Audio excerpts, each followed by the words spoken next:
Kak Ruzaki, kalau misalnya kita mau merencanakan keuangan dan Kak Ruzaki sekarang adalah seorang freelance ya. Oke, kita udah tahu produknya apa.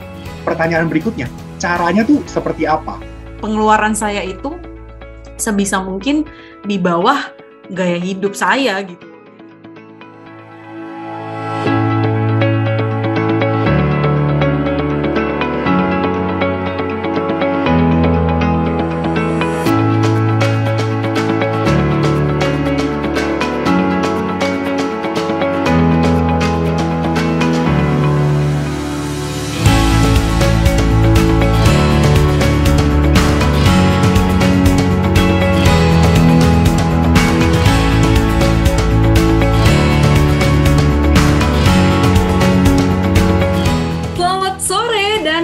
Sejahtera untuk kita semua.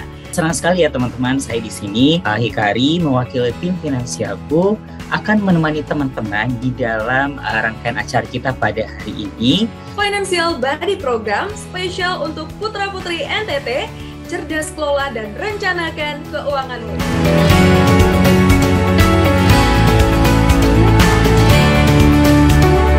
Kalau misalnya tadi pertanyaannya gimana sih cara kita mengatur keuangan sejak awal gitu ya, biar terhindar dari hutang dan biar level keuangan kita meningkat gitu ya.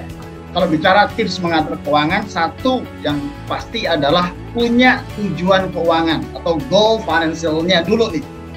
Saya mau apa? Ya, ini saya atur uang saya, gitu kan? Saya hemat-hemat, saya invest, mau apa? Nah di Finansialku biasanya pertama kali yang kita selalu berikan itu pertama adalah kita membuat yang namanya piramida perencana keuangan. Pada saat nanti muda foya-foya, tua juga foya-foya dan bahagia, bener nggak Mas Hikari? Itu harapan gitu kan, tapi gimana caranya gitu kan?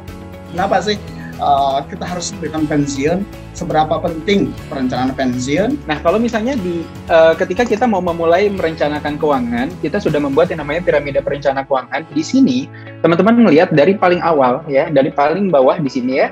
Ketika kita mau mengatur keuangan kita, itu kita mulai dari mengatur cash flow ya, mengetahui pemasukan dan pengeluaran kita pertama kali itu gimana.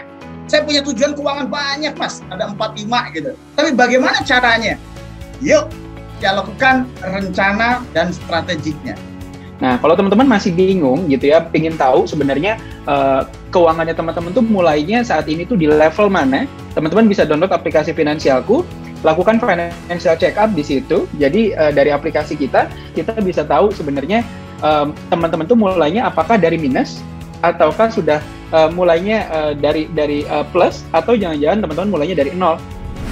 Nah, sebenarnya kalau misalnya ngomongin latar belakang utamanya sendiri akan kebutuhan peningkatan kebutuhan finansial gitu. Jadi pengennya semuanya itu bisa selesai tanpa harus pergi. Mungkin kalau sekarang identiknya kalau bank itu kan datang ke kantor cabang gitu kan. Nah, kalau ini pengennya semua selesainya secara online. Nah, BCA gitu ya, BCA melihat potensi perkembangan tadi gitu ya, sehingga membuat sebuah bank baru nih, yaitu BCA Digital, dengan tujuan untuk sebagai komplementer dari BCA itu sendiri gitu ya, akan kebutuhan perbankan secara digital. Salah satu risetnya BCA itu bilang kalau nggak cuma butuh sekedar tabungan saja, tapi pengennya tuh fiturnya bisa macam-macam gitu. Bapak Presiden kita kan sudah meminta Otoritas Jasa Keuangan atau OJK dan para pelaku usaha dalam industri keuangan untuk kejar target mengenai inklusi keuangan ya.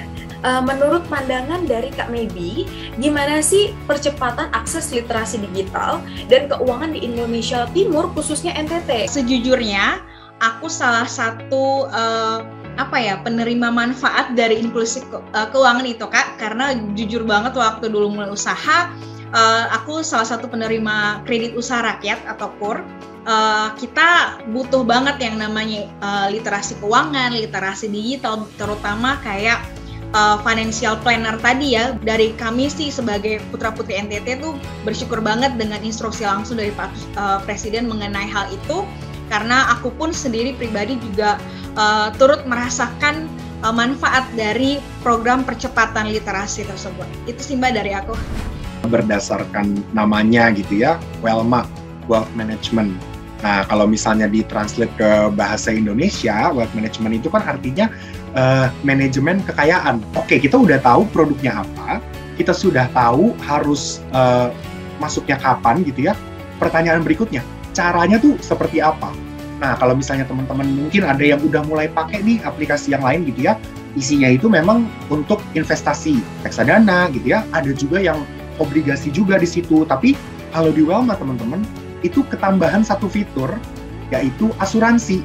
Selain berinvestasi, dorong juga yang proteksinya gitu ya. Jangan sampai kita udah investasi banyak-banyak, nggak kepake uangnya karena kitanya nggak mau protek diri kita sendiri gitu ya. Nah, tapi faktanya ternyata penghasilan sebanyak apapun itu ternyata tidak dapat menjamin kesejahteraan jika kita tidak mampu mengatur keuangan pribadi dengan lebih baik. Kalau dari Kak Stella sendiri, bagaimana cara memulai hal tersebut, Kak? Pengeluaran saya itu sebisa mungkin di bawah gaya hidup saya gitu loh. Jadi jangan sampai itu over dari gaya hidup. Yang kedua adalah mindset untuk tampil sesederhana mungkin gitu. Dan yang ketiga, belajar sih. Karena menurut saya kalau kita cuman ikut tren gitu kan kalau di Instagram banyak banget ya saham lah apalah. Not that it's bad, it's really good. Artinya banyak sekali informasi yang beredar. Tapi saran saya belajar. Kalau saya tipenya yang nggak mau buru-buru juga sih kalau untuk hal-hal kayak gitu.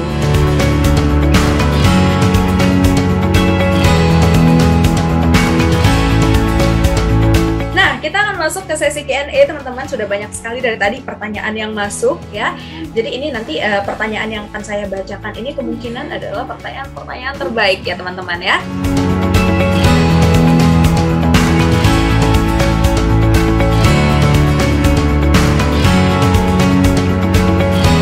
Kak Ruzaki, kalau misalnya kita mau merencanakan keuangan dan Kak Ruzaki sekarang adalah seorang freelance ya, pertama kali adalah Kak Ruzaki coba audit dulu keuangannya seperti apa saat ini. Banyak juga freelancer yang saya temui, klien-klien yang saya temui itu tidak tahu sebenarnya plan-nya sebagai freelancer itu seperti apa. Oke, nah dengan kita melakukan auditing, sebenarnya kita ngecek apakah masih worth it untuk melakukan apa yang kita lakukan. Oke, dari situ bisa kita mengukur kira-kira kalau saya tetap melakukan apa yang saya lakukan sebagai seorang freelancer di sini, bisa nggak nih dalam 5 tahun lagi, 10 tahun lagi semua tujuan keuangan saya tercapai.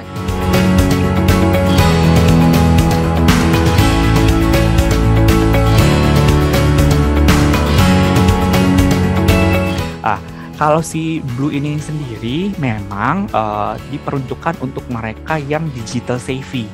Jadi sebenarnya bukan untuk kalangan yang menengah ke bawah atau menengah ke atas, tetapi untuk mereka yang memang terbiasa menggunakan gadget, aplikasi digital gitu kan.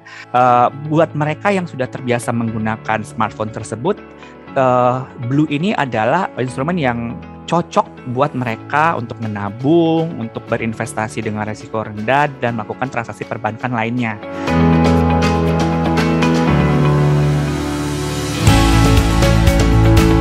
Jangka waktu pendek, pilihan produk kita itu tidak banyak. Kalau di kami itu likuiditas, deposito, dan reksadana pasar uang. Kalau tujuan jangka pendek, saya selalu konservatif. Ya, kalau untuk di 6 bulan, kurang dari 6 bulan untuk SPP, maka pilihannya cuma 2, deposito dan reksadana pasar uang.